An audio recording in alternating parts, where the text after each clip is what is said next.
വിനു തൊപ്പിയെയും കൊണ്ട് ജിൻഡോയെയും കൊണ്ട് തൊപ്പിയെടുത്ത് പോയിട്ടുള്ള ഒരാളാണ്. ജിൻഡോയുടെ PR ചെയ്തിട്ടുള്ള ഒരാളാണ്. അപ്പോൾ അങ്ങനെ പറയുന്ന ഒരാളെ വാക്കിന് നമ്മളവിടെ വില കൊടുത്തതുകൊണ്ടാണ് അങ്ങനെ വോട്ട് ചോദിച്ചത്. തൊപ്പിക്ക് മറ്റൊരു ലക്ഷ്യമുണ്ടായിരുന്നു എന്ന് പറഞ്ഞത്. അപ്പോൾ വിനു പറഞ്ഞു, അഖിലേട്ടാ അത് സംഭവം തൊപ്പി ജിൻഡോയെ വിളിച്ചുകൊണ്ട് വരുമ്പോൾ തൊപ്പി പറഞ്ഞിരുന്നത് ഫ്രീ ആയിട്ട് കൊണ്ടുവരണം. അത് തൊപ്പിയുടെ കൂടെ നിന്ന് അച്ചായനുമായിട്ടുള്ളൊരു സെറ്റിൽമെൻ്റ് ആയിരുന്നു. അപ്പോൾ അയാൾ പറഞ്ഞത് ഇപ്പോൾ ബിഗ് ബോസ് വിന്നർക്ക് എങ്ങനെയായാലും ഒരു ഇൻ്റർവ്യൂവിന് ഒരു മിനിമം പേയ്മെൻറ്റ് കൊടുക്കേണ്ടി വരും. പ്രത്യേകിച്ച് സ്റ്റാർട്ടിങ് എക്സ്ക്ലൂസീവ് പോകുന്ന തൊപ്പിയുടെ.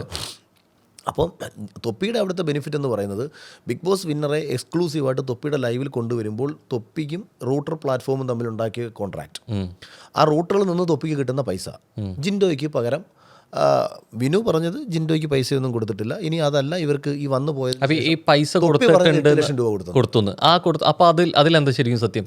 അവർ ഈ പറഞ്ഞ 8 ലക്ഷം രൂപയൊക്കെ കൊടുത്ത് വിളിച്ചുകൊണ്ട് വന്നിരുത്തി ചെയ്യാന്നൊക്കെ പറഞ്ഞാൽ ഇവർക്കുള്ള റിട്ടേൺ എന്താണ്? അങ്ങനെയാണെന്നുണ്ടെങ്കിൽ ഇവർ ഒരു വർഷം എത്ര രൂപ ഇൻകം ടാക്സ് അടയ്ക്കണം?